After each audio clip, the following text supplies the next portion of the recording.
So let me get this straight. Wait a minute. Was the intent tonight, was the whole purpose of Austin Theory failing a Money in the Bank cash-in on the United States Championship against a weakened Seth Rollins, who got his ass handed to him by Bobby Lashley? Was the entire intent of that segment to make Austin Theory look like the biggest idiot? Because if it was, congratulations, because holy crap, I loved every second of it. I'm sorry. I know people are going to come on the interwebs, YouTube, Twitter, Instagram, TikTok, and they're going to tweet their displeasure. They're going to rant. They're going to rage all over this. I'm going to be the only one that's going to come up here and laugh. Triple H did Austin Theory dirty. Because once again, a Vince McMahon project gets thrown in the trash. Well, two of them were supposed to be thrown in the trash. One missed the garbage can, but we got the message. That being the 24/7 championship. But I'm sorry. I know people are going to lose their minds. They're going to be upset that Austin Theory failed to cash in on the United States Championship. And not just the United States Championship, an open challenge. He didn't even need to cash in the Money in the Bank. He didn't even need to cash in the briefcase. He looks like the biggest idiot. And I love it. I love it. This is pure Triple H, and it's great. It's glorious. I'm sorry. Who here actually thought Austin Theory was going to successfully cash in that briefcase on Roman Reigns? Go ahead and put your hand up so everyone can look at you like, huh? Yeah, you might want to have thought that one through. There was no way in hell Austin Theory was going to cash in that briefcase on Roman successfully.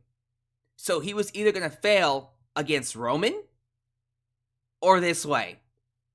I think most of you probably would have preferred this way, because this was awesome. I know people are upset. They are raging. Oh, you ruined the Money in the Bank briefcase. You ruined it. You ruined it. No, he didn't. Relax. Austin Theory, to me, honestly, was not ready to hold that briefcase, number one. Nor was he ready to be a world champion. Quite frankly, when he was going to cash in on the NXT championship, that felt about right. That's where he should have been. But no, he cashed in on Seth Rollins when he didn't need to. So the plan was to make him look like an idiot. And they did. That was hilarious to me. I loved everything about that ending. Not just Austin Theory failing to cash in, but also Bobby Lashley looking like an absolute monster. The way they booked Lashley tonight was pure perfection. He fucked up Mustafa Ali. He fucked up Seth Rollins. He fucked up Austin Theory. And the crowd went from booing him to loving him by the end of the night. That's how you book Lashley. I'm so happy we're giving him the Brock Lesnar treatment. He's been deserving of one since he's been here. And when I say since he's been here, I mean since 2005 when he debuted. Maybe when he came back in 2017, but no. This is how he should have always looked. I loved every minute of it. So while you guys are going to be complaining in the live chat and in the comments, which I will happily let you do, I will read your thoughts. I will come up here and read whatever you have to say when it's time. But you're going to get my thoughts. And my thoughts is, this is what we wanted, right? We wanted something that we could not predict. We wanted something that will keep us on the edge of our seats. We wanted something that was going to make us tune into Raw every single week. That is what you got to do. So you can lose sleep over Austin Theory failing a cash-in, which was the plan probably from the get-go. I read a report that Triple H wanted to do something with the Money in the Bank briefcase. I heard rumors that he wanted to go all the way to next year's Money in the Bank and have him run out of time to cash in, which would have been freaking stupid. That would have been even more stupid. But he wanted to do something different. This was different. Now, it came at the cost of Austin Theory being taken seriously, but did you ever take him seriously? Exactly. Look at what we got out of it. We got Bobby Lashley looking like a beast. We got Seth Rollins turning babyface, which is what he should be, by the way. He's literally the most over talent they got on Raw. He should be a babyface. And we got a segment that no one saw coming. And the downside is, Austin Theory looks like an idiot. I'll take that downside. It didn't ruin Money in the Bank. I see people saying that, yeah, it ruined the Money in the Bank briefcase. No, it didn't ruin anything. Quite frankly, I'm happy they got rid of this briefcase. I'm happy that Austin Theory is no longer Mr. Money in the Bank. He shouldn't have had that briefcase to begin with. And now I'm hearing rumors that Money in the Bank is going back to WrestleMania. Awesome. Thank God. No more gimmick pay-per-views. They're dead. They're all dead. If Money in the Bank is going back to WrestleMania, you know TLC, we already canceled Hell in the Cell. Clash of the Champions, Extreme Rules, they're all going away. We're going back to regular pay-per-views, and thank God.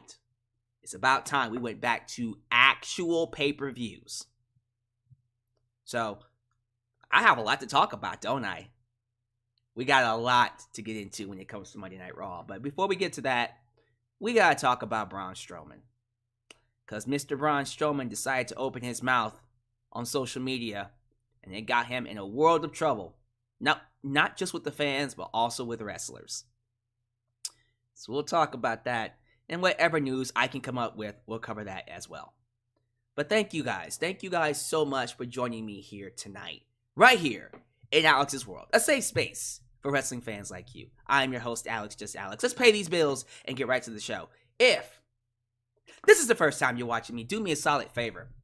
Like the video, subscribe, and click that bell to catch all my content when it comes out. While you're at it, help expand the brand by doing the following things. Join the membership today. Click that join button and get the opportunity to request a video of your choosing. Whether it's a live reaction, a hot topic, or review, past, present, or future, join the membership today and check out the options. You can also, give thanks. Hit that super thanks. If you would like to donate after the fact, you can also. Like me on Facebook, follow me on Twitter at Just Alyx Central. Give me a follow on Instagram, give me a follow on Spotify, and give me a follow on TikTok. For I am the tickest of the talkest. Donate using PayPal, Patreon, Cash App, Venmo. And yes, Super Chats are officially on. You can donate at any point in time during the broadcast to get your thoughts played live on the air. Email me at justalyxsworld@gmail.com for business inquiries, just to say hi, and please get yourself a t-shirt today at Pro Wrestling Tees and Teespring. Get your old school The Last Man t-shirt, get your new school Alyx's World t-shirt, but most importantly, get you a blonde hair, blue eyes, apple pie. America, the remix t-shirt made by It's Genox and Firestar Heart. All of this down below in the description box. And today's sponsor is Surfshark. If you're ever surfing through the web and you're worried you'll get hit by a malware attack, virus attack, identity theft, your information is picked up every single day by Google, by these phone companies, by everything that you use. Your information is not private. So you need a VPN protecting you at all times. The best VPN is Surfshark. So how's about we get a quick word from our sponsor?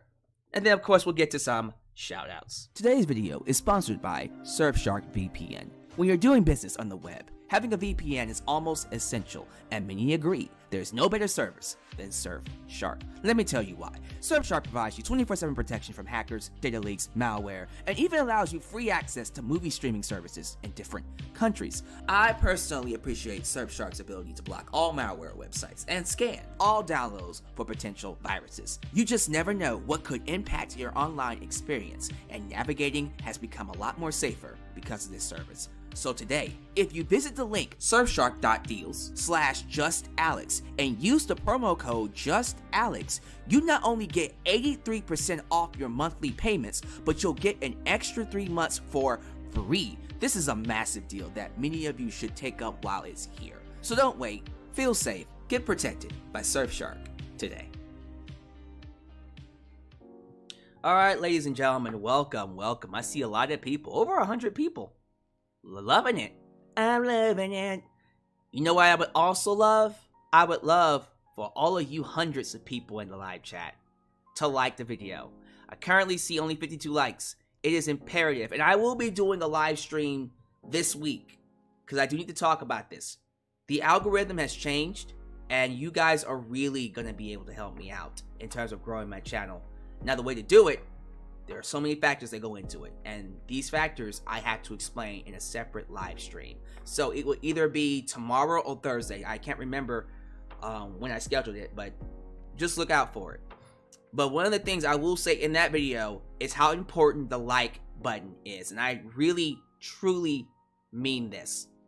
It is imperative that you like the video and leave a comment, because now that is factoring into how much this live stream or this video gets distributed. Seriously, it's all about the algorithm, and I will do a video showing you that. So if you haven't liked the video yet, if you have not liked the video yet, please like the video now. Hit that like button and give me a chance to be recommended to more people here on YouTube. I need to get some water. Also, show some love to the moderators. Ultra, Shine 97 5-star heart, Elias Ademi, and Gots to the Hawk for help keeping this a safe space for wrestling fans like you. We also got some super chats just waiting to be played, so let's not waste time. Let's let them play.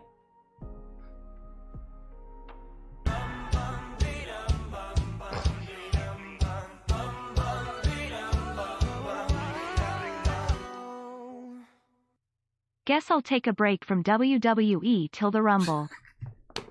Were y'all really that upset about the ending? Y'all, it's just Austin Theory.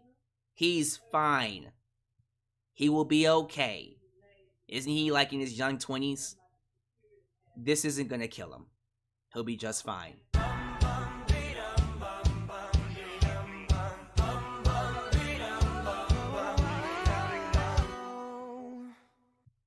Theory has gone downhill since Daddy's gone. Yep. Yo, Daddy's not here no more. He told him.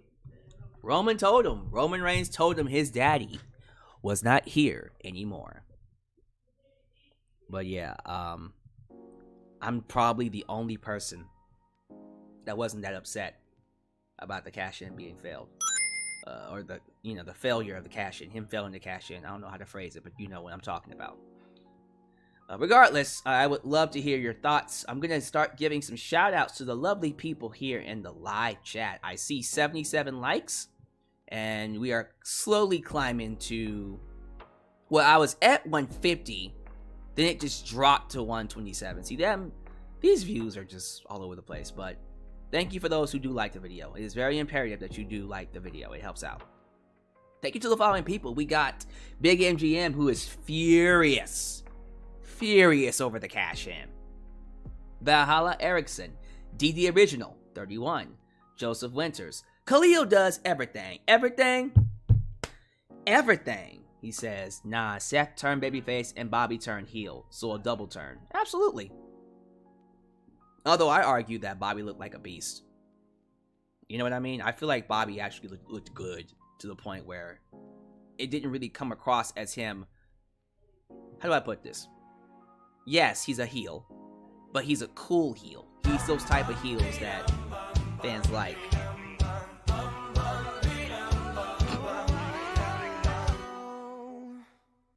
Please talk about the RAW Is XXX logo.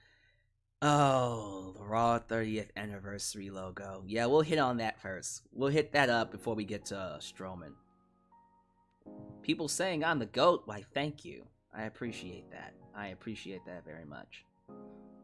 Sean Swabby, getting back to the shout out. Sean Swabby. Let me see. Anthony White. Hades. We also got Joe and Mom Arredondo. The Arredondos are back in business. Not business, but business. Let me see here. Slasher Frenzy. That's a new one.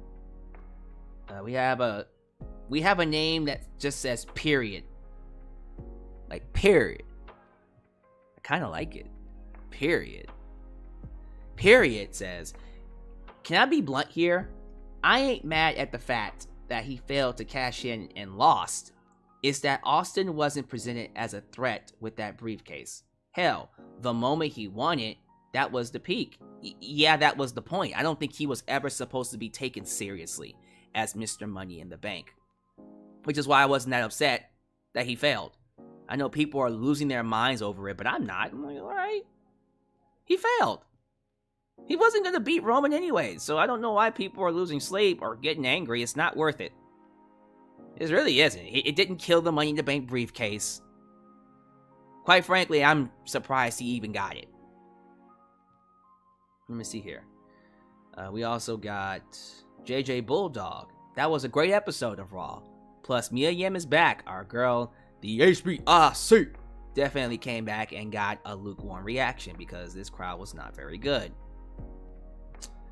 Unfortunately, Tony Baptiste, Jordan Galam, is it Vishal DeGaulle? Vishal DeGaulle. Please tell me I said your name right, because that sounds right.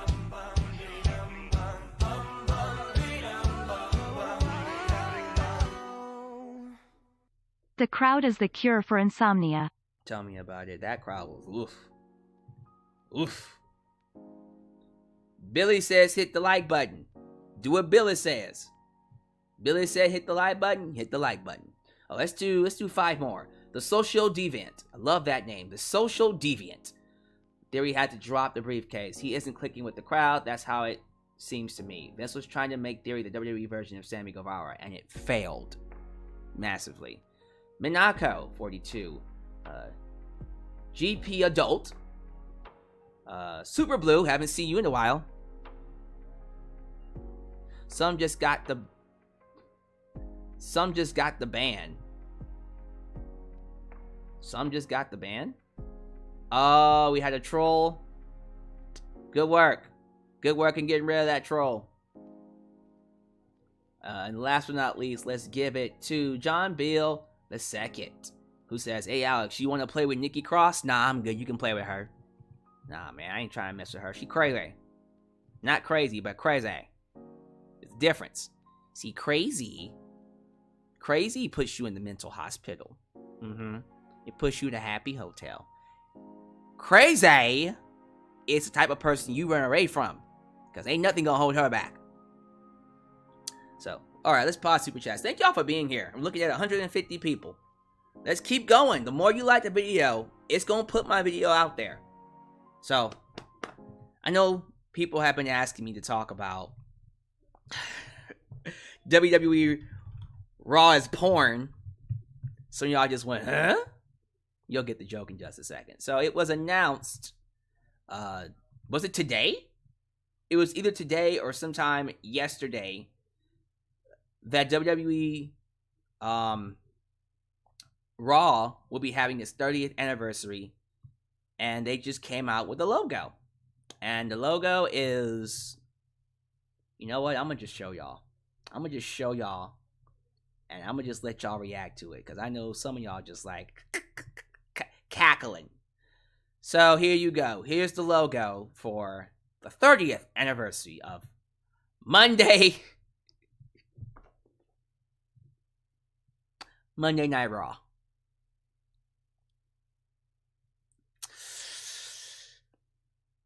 Now,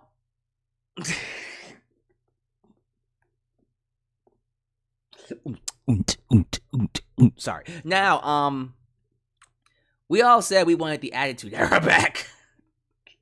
Hello, ladies. I mean, back in the day, they were having women flash their you-know-whats. If that's what we doing, if that's what we're gonna do, hey, this fits. if y'all gonna do bra and panties, maybe bring back Trish Stratus and some women to show us a little skin. This fits. If you're gonna have someone kidnap Val Venus backstage and chop off his pee-pee, this fits. I'm just saying, there were some things back in the day where this logo would have actually been appropriate. I mean, for Christ's sake, if you want to bring Edge back and he can have a live sex celebration with Beth Phoenix, then this... I kid. Yes, that's the joke.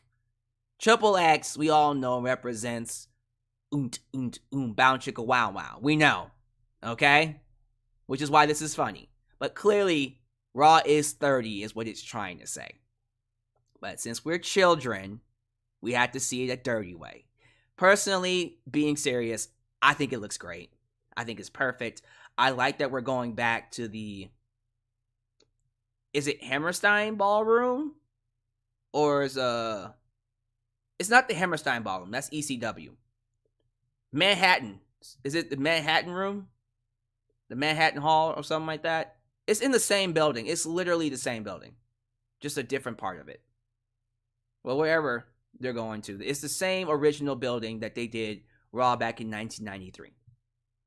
So, I'm excited. I am super excited to see how that turns out. And if it's anything like people are anticipating it to be. No, not like that. I mean like old school Raw with legends and stuff. If it's anything like that, then this should be a great show. Run by Triple H. Y'all nasty. But I can forgive y'all. Because y'all don't know any better. But there's one person I can't forgive. Because every single time I give him a shot, he always seems to screw it up. And the person I'm talking about, ladies and gentlemen, is Braun Strowman. So let's get to it. Yesterday, Braun Strowman decided that he was going to tweet. And what did he tweet about? Well, this past Saturday, Saudi Arabia, Crown Jewel, Braun Strowman took on Big Omos, the giant Omos. And the match didn't suck. It was actually pretty decent. It was actually a fun match. I was surprised at how well they worked with each other. You know, a match that you thought would suck turned out to be good. Awesome. That's the least we can work for, right? That's the least we ask for. If you're gonna have a match, make sure it's good. Strowman and Omos had a decent match. It didn't suck. So we got a lot of praise, a ton of praise on the internet. So of course, Braun Strowman, instead of doing the mature thing, which would have been, thank you all so much. Hey, we silenced the haters, big man. Next time I see ya, let's have another one. Let's have another classic. Let's have another good match. Right? Be humble. Thank the fans. At least say something along the lines of, we silenced a lot of the critics. And every time you see me and Omos have a match, we gonna tear it down. But that's not what he said. Here's what he had to say. And I quote, "Holy hell, Omos." I'm not gonna talk like that. Holy hell, Omos. Can you believe we got 47 5 stars? And reminded the people that no one cares about all those floppy floppers.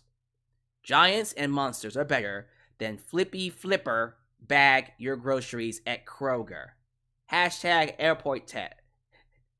Hashtag airport test. Hashtag size is the prize. Hashtag swole is the goal. You know what? Shane McMahon might have been onto something when he said Braun Strowman was dumb. Braun. Not even 5 minutes after he put up this tweet, Chris Jericho, I'm not joking, Chris Jericho responds going, I used to bag groceries. Oops. Mustafa Ali responds, can you teach me how to get fired? Oops. Will Ospreay responds, and he was kind. Will Ospreay had the kindest response, and I'm paraphrasing. You can literally find this on Twitter yourself. He's like, dude, why are you so worried about the way I wrestle? Why are you so insecure, man? Just focus on you. Wrestling is different. Wrestling is at its best when we have a different variety of styles. Not everybody has to wrestle the same way. If you like giant wrestling, you like giants wrestling each other, that slow hoss fighting style, go for it. Let these guys, let the Will Ospreays, the Kenny Omegas do their own thing. It's just wrestling. And that's how I feel about it. Why are we always so goddamn triggered by the, I guess, the spot fest style? Is that what we're calling it? The flippity floppity style? Who cares? It's all wrestling. Let people watch what they want to watch. If they're paid money to see it, if it sells out arenas, who gives a fuck? Who cares? It's just wrestling at the end of the day. And I think the people who get so triggered by the styles of Kenny Omega, the Young Bucks, the Will Ospreays, the Phoenixes, the Pentagon Juniors, you get so triggered by this luchador slash indie-rific style because you can't do it. You know deep down that entertains people more than what you do. That has a higher chance of making people pop than what you do. Is it high risk? Yes.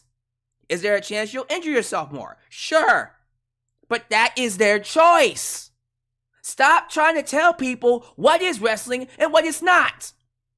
Because back in your day, Jim Cornette, what you were doing was told was not wrestling either. I just think it's hypocritical that the same people that are trying to tell all these wrestlers and the fans what wrestling is were the same people being told what they're doing wasn't wrestling back in the day. You hypocrites! And it really irritates me with someone like Braun Strowman, who I actually legitimately was starting to like.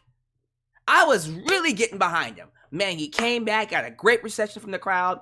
This whole feud with him and Omos was a surprising thumbs up.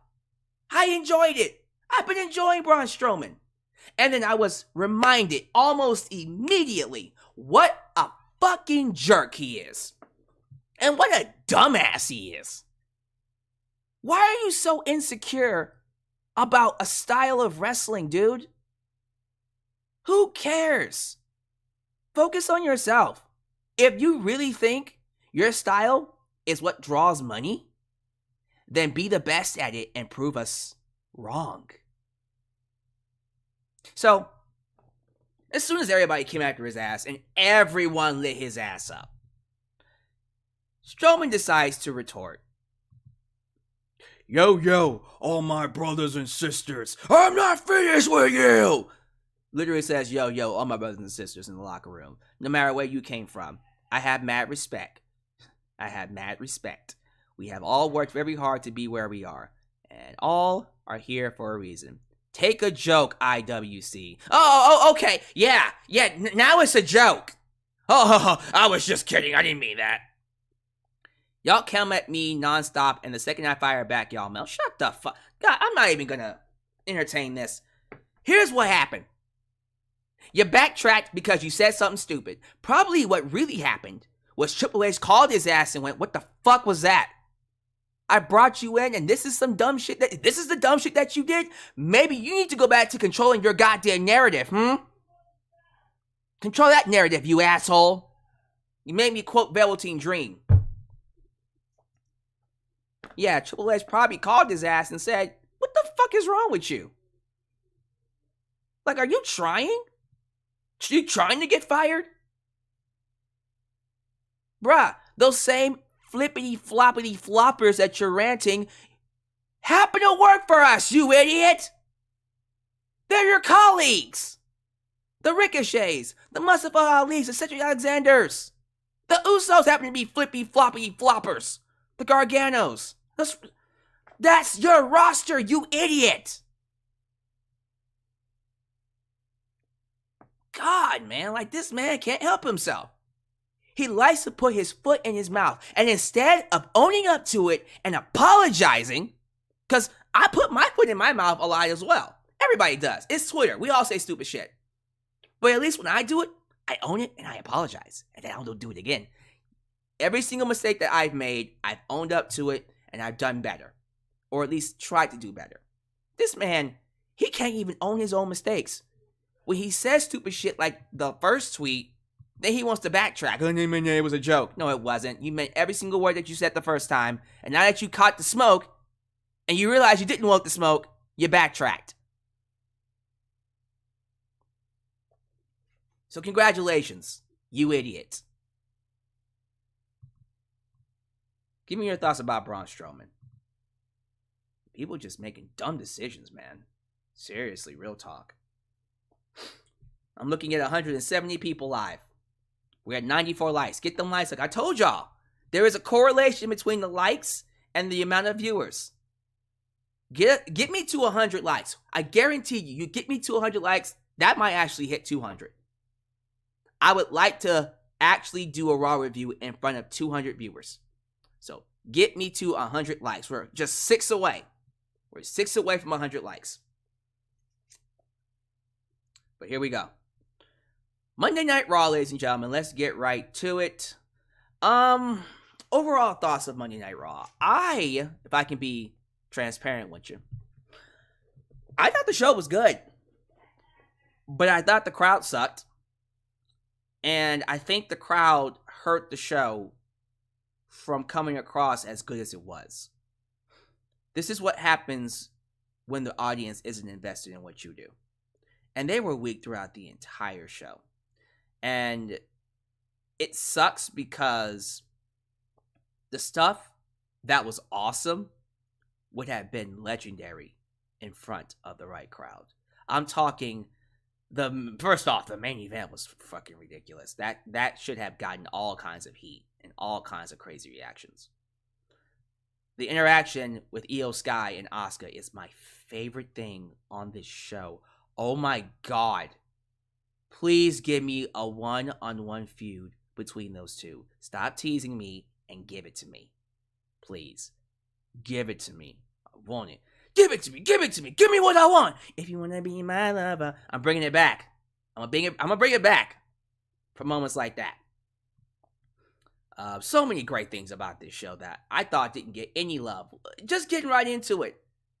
This segment with the New Day and the Usos to open up the show was fantastic. The promo work from all 4 men, the Usos, the New Day, this should have had the crowd on their feet. They couldn't even get a New Day Rocks chance going.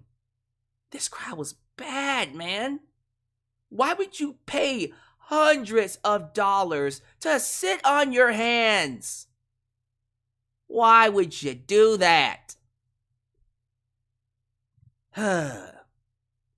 This was a great opening segment.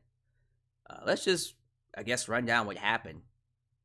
So the Usos come out with Solo Sikoa, and then they're interrupted by, of course, New Day, that's Xavier Woods and Kofi Kingston.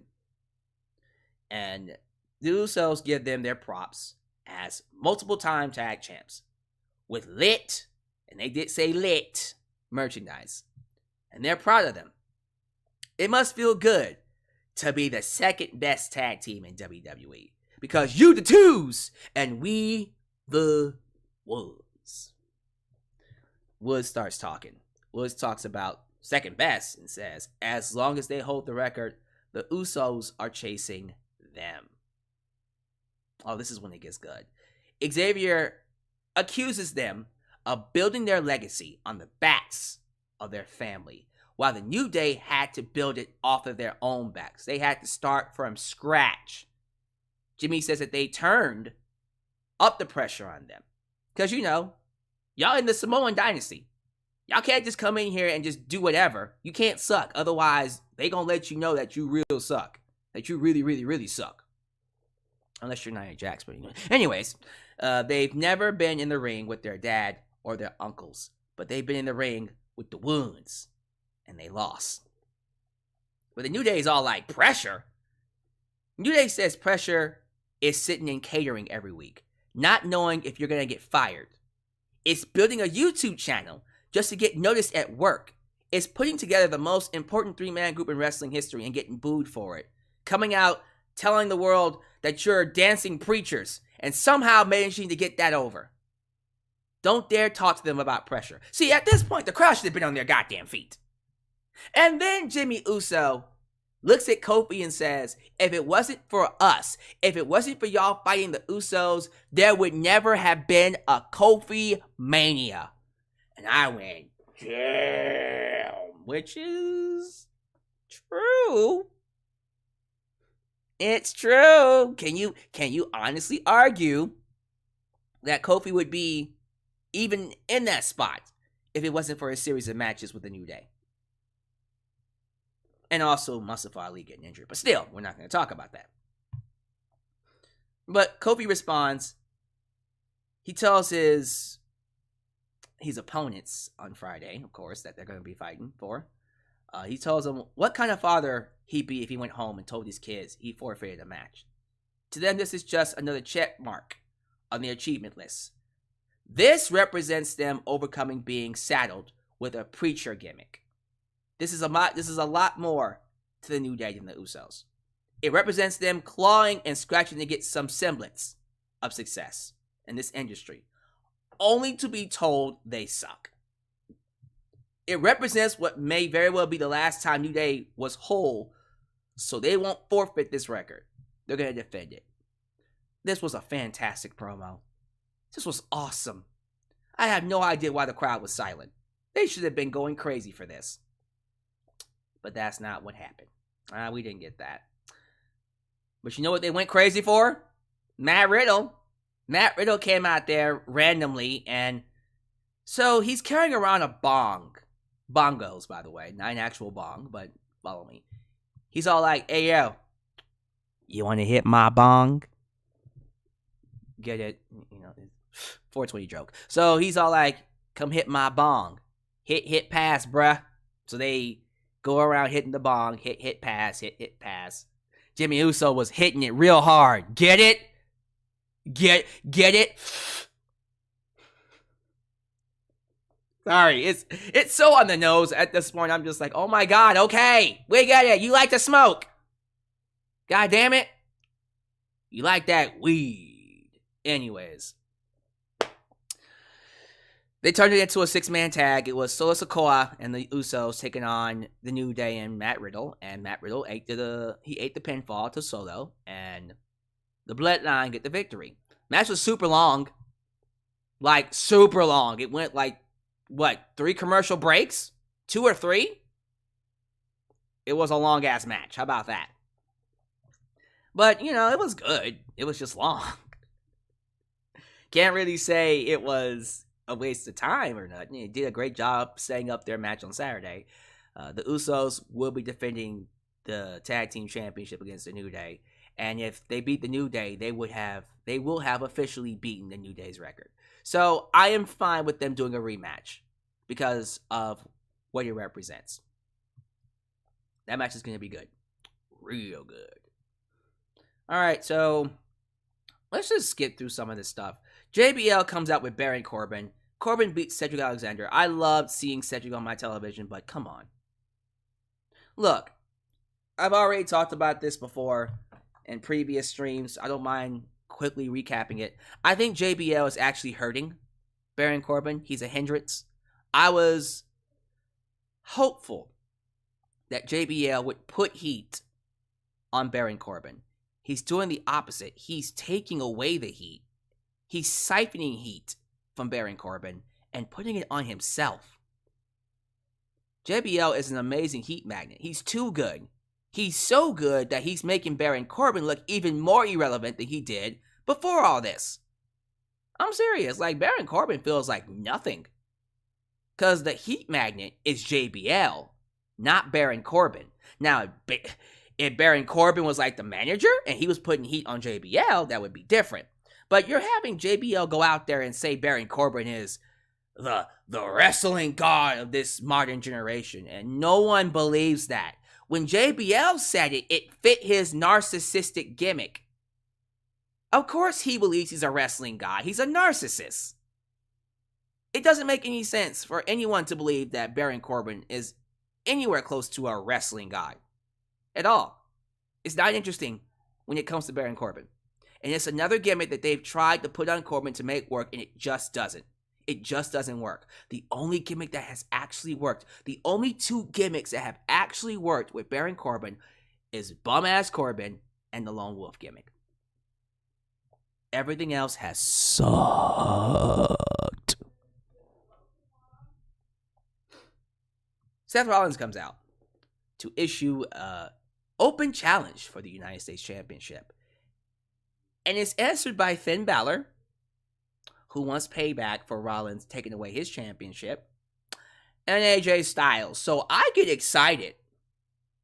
I get really excited because I'm like, yo, AJ Styles and Finn Balor versus Seth Rollins? Yes, please. I'll take all of that. I'll take all of that in a bag of chips, for real, because that is a dope ass. That's dope. That's all I'm gonna say about it. It's dope. That's a dope ass match. That's a great triple threat match. Didn't happen though, because Seth Rollins said nope and dipped. And so it's the OC and then Judgment Day, and they're having a spat, tit for tat. And then AJ goes, "We have a solution to the Rhea Ripley problem." And who is that solution? Well, my friends, that solution is the HBIC. Hey, on that HBIC. Mia Yim has returned to WWE. Yes, sir. Good. Happy she's back. She got such an unfair shake with Retribution. I hated Retribution. I think they did her dirty. Now she's getting a fair shake on the main roster, and I think she's going to do just fine. I think Mia Yim on NXT was phenomenal. Loved her run. Kind of wish she would have stayed there to get an NXT championship, women's championship run, but all right, now she's going to be in the main roster. And guess what? Mia Yim can beat up men too. Now, I don't think it is as believable seeing Mia Yim beat up men as it is seeing Rhea Ripley beat up men. But if you want to do the whole, well, she can fight men too, sure, go for it. It's a nice little even Steven meeting their powerhouse with our powerhouse kind of thing. So let's see how it works. I don't know why she's with the OC. Feels kind of random. She has literally no connection to anybody in this group, but let's see how it works. I'm very curious to know why she decided to get involved with this. And, just take some storytelling. But, hey, Mia Yim's back. I'm happy they got her back, because she got such an unfair shake. Let's give her a fair shake this time around.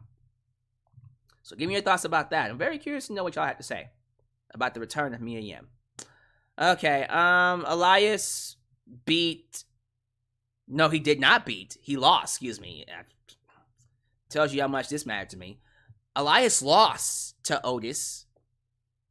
Otis from Alpha Academy. One half of one of the best tag teams in the world, because it's led by Chad Gable, who I'm proud to be an American and a big Chad Gable fan. Sheesh! And a thank you. Had to get it in. Had to get that in. Come on.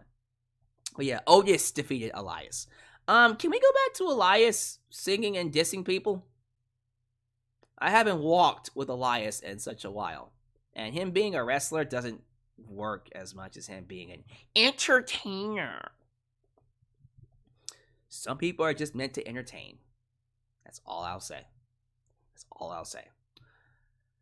Oh, we got my favorite part of the entire show. So Bianca Belair and her girls, that's Alexa Bliss and Asuka, come to the ring, and they're all like, hey, Damage Control, get those asses out here right now.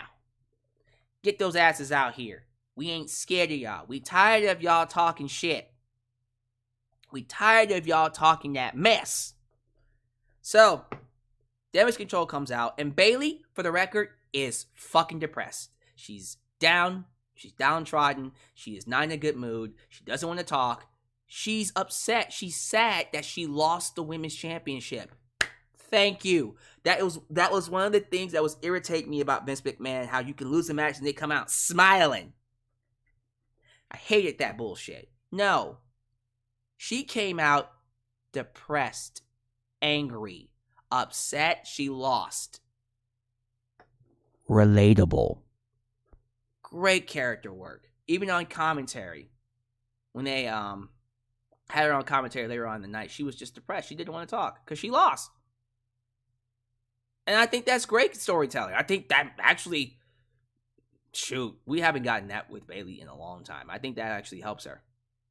And you had Dakota Kai speaking for her. I love that when Bayley loses, Dakota Kai takes charge. That's good. I like that. But what made this segment pop for me was not Dakota Kai. It wasn't Bayley selling the loss. It was the interaction between Asuka and Io Sky.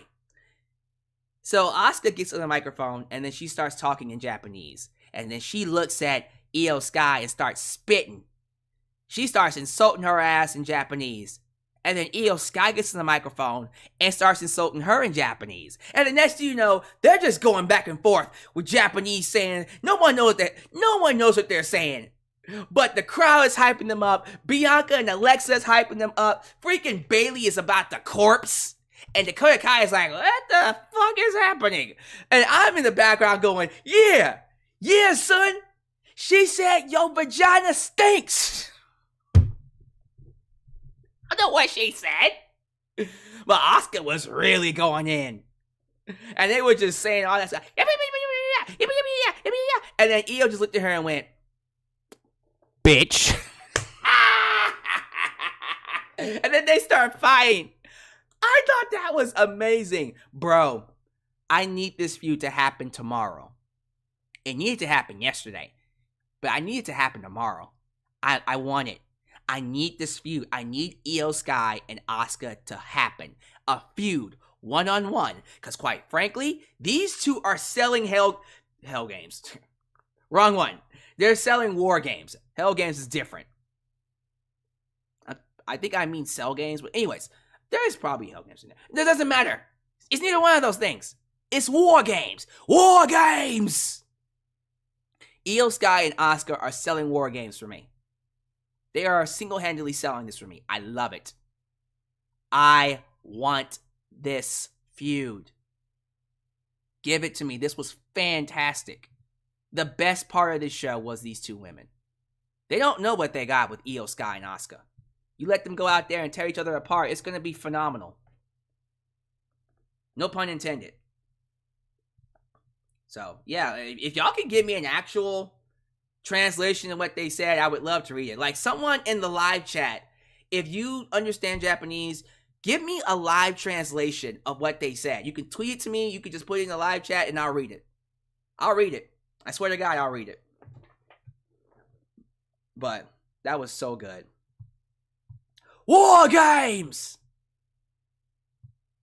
Oh, and I missed this, apparently. So, after the Judgment Day got their asses kicked by the OC and Mia Yim, Rhea Ripley goes backstage, and then she runs into Bianca Belair. Bianca Belair looks at her and goes, what up, chick?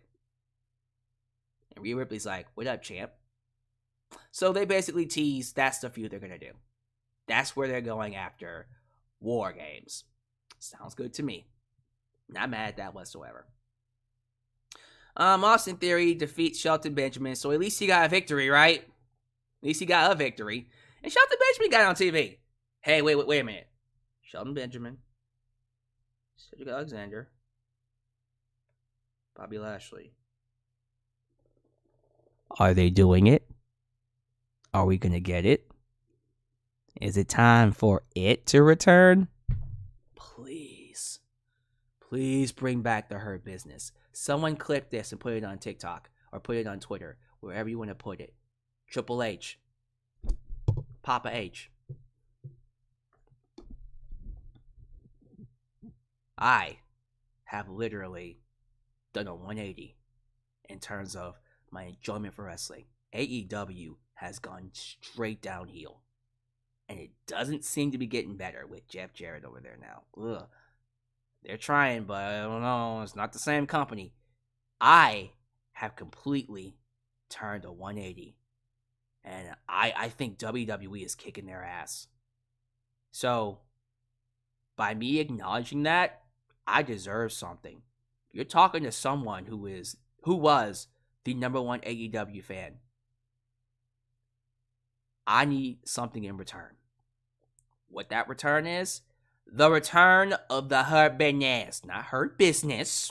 The Hurt Business. You already got the foe on Raw. MVP doesn't need Big Omos. Put his ass back with Lashley. And run it. I want to see the Hurt Business. That's what I want to see. Do you want to see it? Of course you do. Because you have good taste. But let's make that happen. Please. Cool. Alright, let me see here. Is next Miz and Gargano? Yes, it is. So, the saga continues. The scandal of all scandals. Did Miz pay Dexter Lumis to attack him for the celebrity status, for the celebrity attention, to get his name in the tabloids? Is that what he did? Or is this stalker a legitimate threat? Well, come to find out, it was the former. Because Gargano came out, because it was supposed to be Miz versus Gargano. And Gargano comes out for his match, and then he says, I have a remote control, a universal remote control that can play clips. And he has, apparently, footage. He has received footage from someone, that someone being a director disguised as a private eye, that tricked Miz into revealing his secrets. And he played the footage, and in that footage, just to cut it short, Miz admits that he paid Dexter Lumis just for the celebrity attention. And then Dexter Lumis went crazy because Miz wouldn't pay him his money. He stopped paying him. Can I just say something really quickly? I think the storyline is ridiculous, but I think it's a fun kind of ridiculous. I don't hate it. I actually think it actually works for what they're doing. There's a side of me that believes this wasn't the original plan. I think the original plan had to do with Ciampa, but Ciampa got hurt, so they had to change it up. I'm just curious to know what the plan would have been originally if Ciampa did get hurt. Because if Gargano is involved and Ciampa was still with Miz, oh man, I think we missed out. God, that sucks. We missed out. We'll see. I wouldn't be surprised if it was all Ciampa's idea to have him get attacked. I think that was the original plan. Ciampa was paying Dexter Lumis to attack Miz. We'll see. Maybe he does come back and that gets revealed. Because he had hip replacement surgery already. He just needs 6 weeks for it to repair. So, he just needs 6 weeks for it to repair. Yeah, it's just easy. But let me see here. They had Miz versus Gargano after this, right? So Miz versus Gargano, it was a solid match. Miz used the weapon to beat Gargano, and yeah, he played it off as if Dexter Lumis carried him under the ring, and then he used a freaking, I don't know what the hell he used. It was some type of weapon. Was it like a turnbuckle? A piece of a turnbuckle or something like that? Whatever. He hit him with it, and it knocked out Gargano. Miz pinned him 1, 2, 3. Then after the match, Dexter Lumis comes out and hits Miz with a chair and takes a seat briefly until security runs him off. And there was that. So, this is coming to an end very soon. I'm happy that this is wrapping up because it's ridiculous, but it is getting kind of wacky for me. You get me? Let's see here. What's next? Dana Brooke? Ah, yes. Next up is 24/7 Championship. Yeah, you thought we were done with it. I know. Oh my god. The 24/7 title. Dana Brooke defended the championship against Crazy Nikki Cross, who came out with Damage Control. And Nikki Cross beats Dana Brooke. Of course she did. If I was to have told you it's Dana Brooke versus this wall in front of me, who do you think will win? The wall or the wall would win. Everyone beats Dana Brooke. That sounded dirty. maybe it'll be a segment on Raw. Triple A. Sorry. Yeah, that's... I'm not taking that back. Everyone beat Dana Brooke, so of course she was going to win. So you're thinking, oh crap, the 24/7 stuff is back, right? And you're just dreading it like, I guess we gotta get back to this bullshit. I thought Vince McMahon had left, right? Well, guess what? Fret no more, because Nikki Cross threw that championship in the garbage. Well, not really. It actually fell behind the garbage can. It missed. She completely missed the garbage can. But the whole point was she threw the belt away. So that causes for celebration. And we're going to celebrate with a super chat.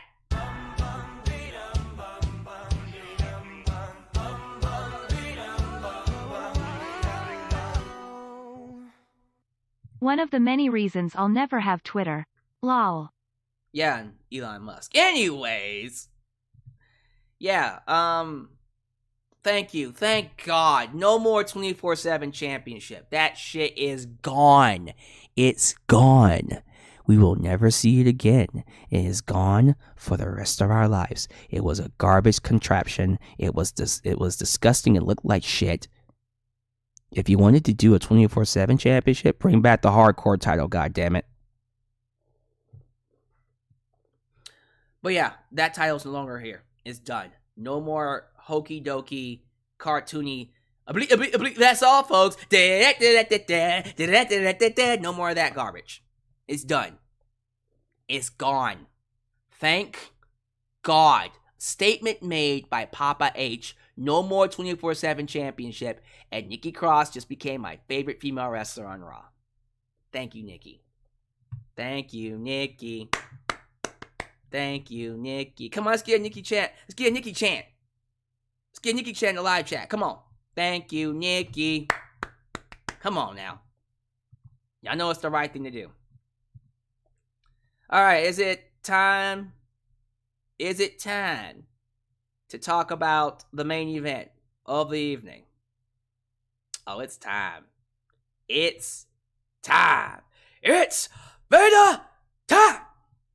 So, we gotta start from the beginning. So Seth Rollins makes it known that he's gonna go out to the ring and he's gonna do an open challenge, right? So he goes to the ring. He has the United States Championship.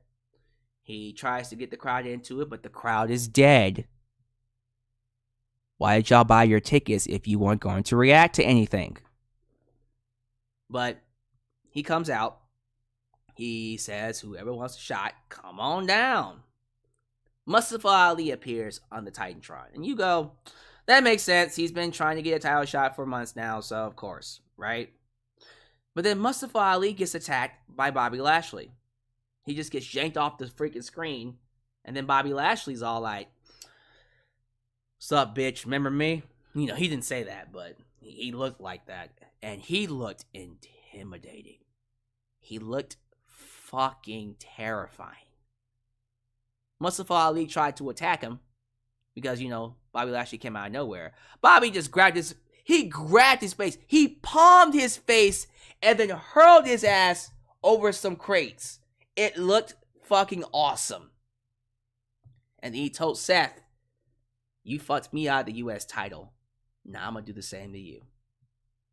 And he goes out to the ring. And you're like, ooh, you are screwed, Seth. Bobby comes out, and he's not playing to the crowd. He is in full heel mode. Full heel mode. And it was glorious. It was glorious. I will defend. I will give in till I'm victorious. And hopefully Bobby Roode comes back with that gimmick. Well, it's Robert, don't call me Bobby Roode, but whatever. Yeah, man. Bobby Lashley starts fucking ripping apart Seth. He throws him to the outside, completely destroys him. Suplex here, suplex there, spear, does that little, when he puts him on the shoulder, he rams him into the turnbuckle, did that like twice. spine busters him through the table. It was crazy. It was a fucking car wreck. It was devastation. It wasn't even a match. It was a one-sided massacre. It was so bad that backstage personas, backstage crew, backstage officials, people backstage came out to stop him. Like, it took an army to stop Bobby Lashley. And I was like, this is how he should be booked. This is Bobby Lashley. This is what he should have been booked like from day one. This was awesome.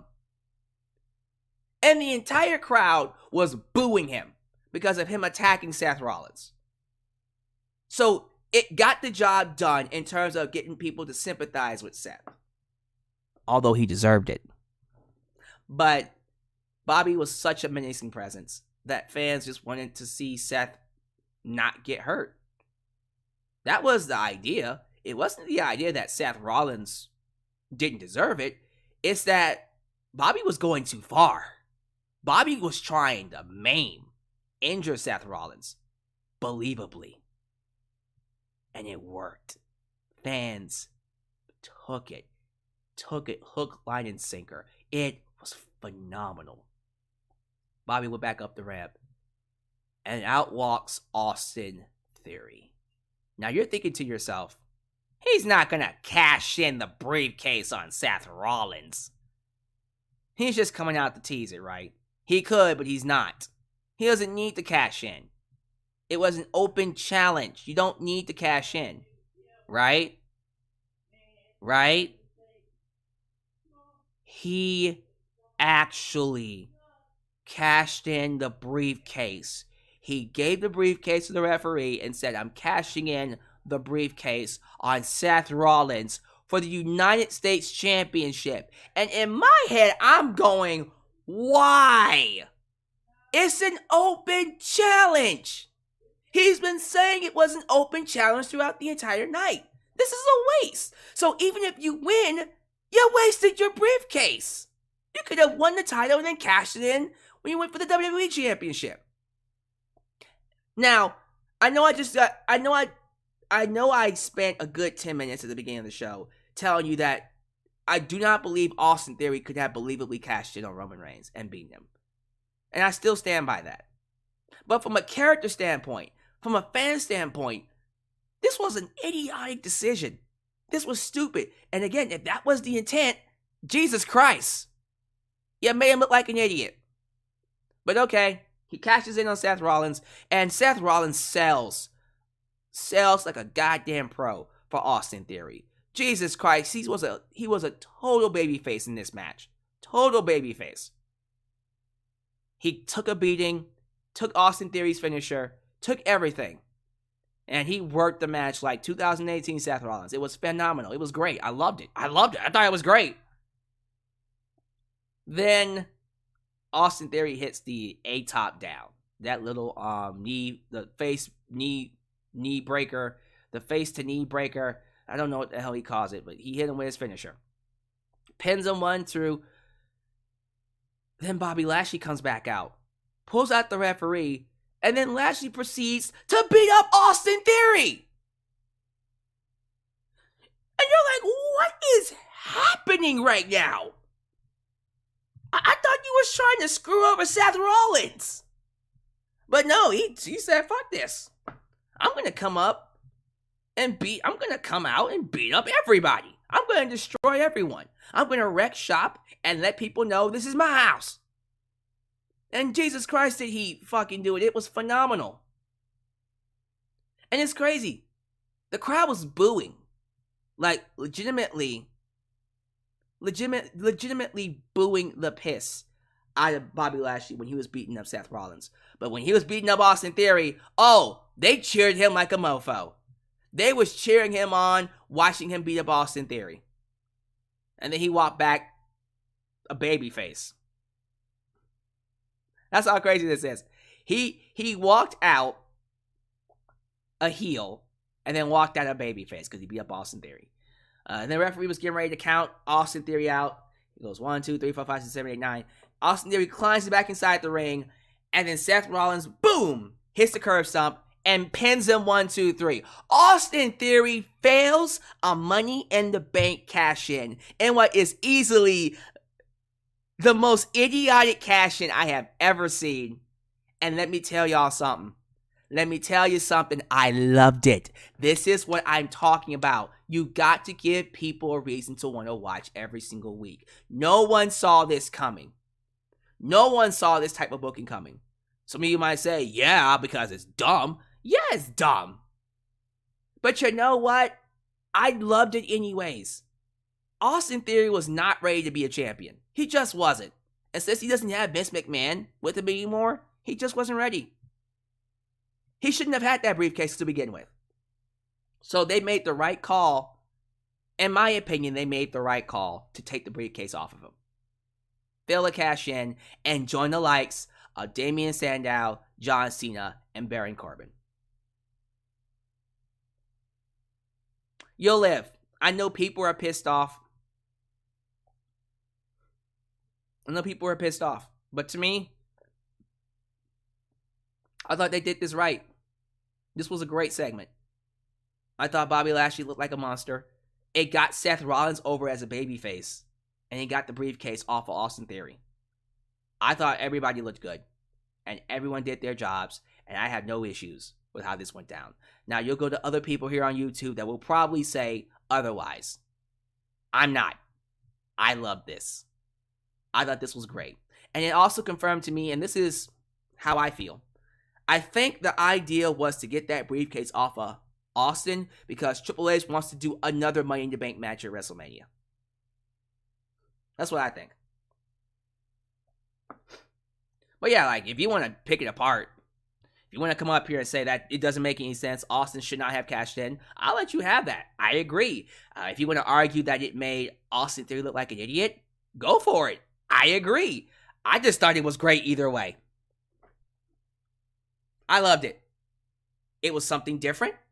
It gave people a reason to want to watch and tune in because no one expects to see this stuff happen often. I thought it was great. Simple as that. So, a good episode of Raw that was hurt by a weak crowd. I'm excited to see what's getting ready to happen. One last thing I will talk about before I head out. So, they did announce that the women's War Games match is going to have 5 women on each team. We got Team Bianca versus Team Damage Control. Damage Control already has 4. They're looking for 1 more. Damage Control will be taking on Team Bianca, who has Bianca, Alexa, and Asuka. And 2 more spots. Let's get it out of the way. If those 2 spots are not Naomi and Sasha Banks, I don't see them coming back. That is too perfect. They literally gave you the perfect way for them to come back. If those 2 spots are not Sasha Banks and Naomi, they're not coming back. Honest to God, I do not see them coming back. If they cannot get Sasha Banks and Naomi for this match, they ain't coming back. This is it. So we'll see. If the rumors are true and Sasha's been backstage, we'll see her in the next few weeks. Keep watching. Sasha Banks and Naomi, if they're going to come back, it will be for War Games. That is my prediction. Do I think they are coming back? Yeah, I mean, there's no other... Because when I think about it, quite frankly,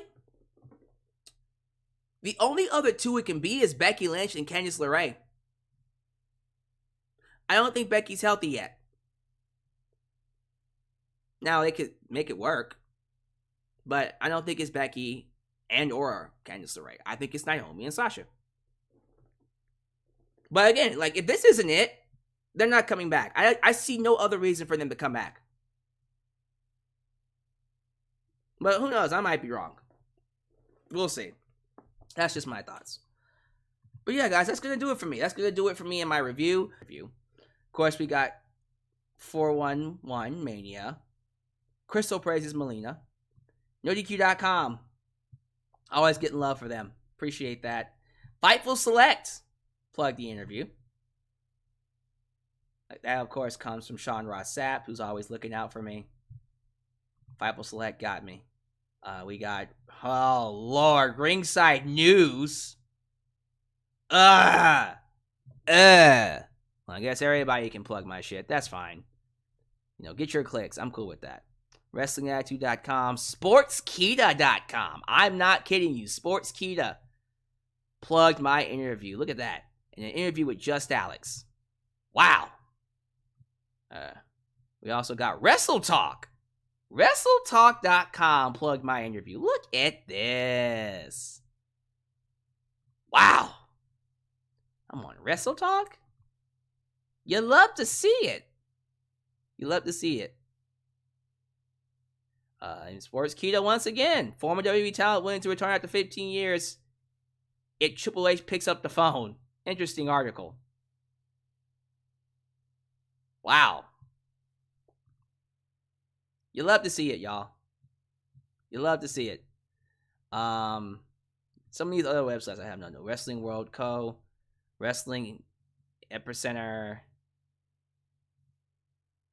Yeah, just a lot of websites that picked it up. E-Wrestling News. She's all over the place. And the only reason I'm even able to do this is because of you guys. Every time now I do an interview with a wrestler, they are at least guaranteed that their interview is going to get coverage. It's going to get coverage. So guess what? Because of you guys continuing to make this a safe space for not just wrestling fans, but also wrestlers, I am now being reached out to by agents to interview other wrestlers. One reached out to me recently, and I am currently locking in a date to interview this legend. And it is a legend in the business, and I'm not joking. It's a legend. It's not just someone I'd say is a legend because I like him. No, it is a legitimate Hall of Famer. I'm going to have a WWE Hall of Famer on my channel. I'm not making this up. There's going to be a WWE Hall of Famer on my channel. I am going to interview that person here in Alyx's world. I'm not going to reveal who it is yet.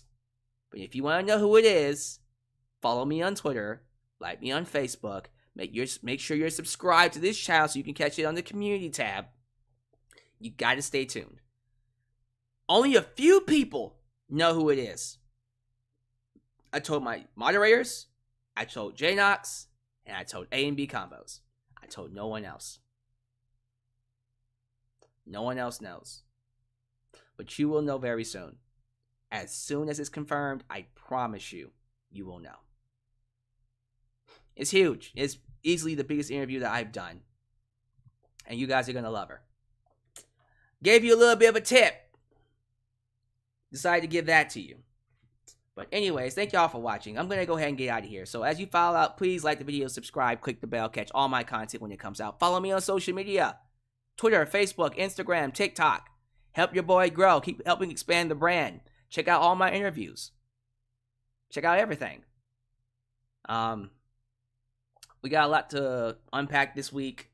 Like I said, we'll have a stream, a game planning stream for where the channel's going to go for 2023. Reviews for Dynamite and SmackDown and Rampage, apparently. And yeah, next week is going to be... Well, next week is not War Games. Next week is Full Gear. That's AEW's pay-per-view. And then after that is War Games. And then I'm taking December off. December's going to be it's going to be a month where I take off to just chill. Relax. Chillax. That's what we're doing. So, thank y'all for being here. You guys are great. Leave a comment, leave a like, and as always, you are welcomed. Do know that you are always welcomed right here in Alyx's world. A place that is, was, and forever will be a safe space for wrestling fans like you. Peace.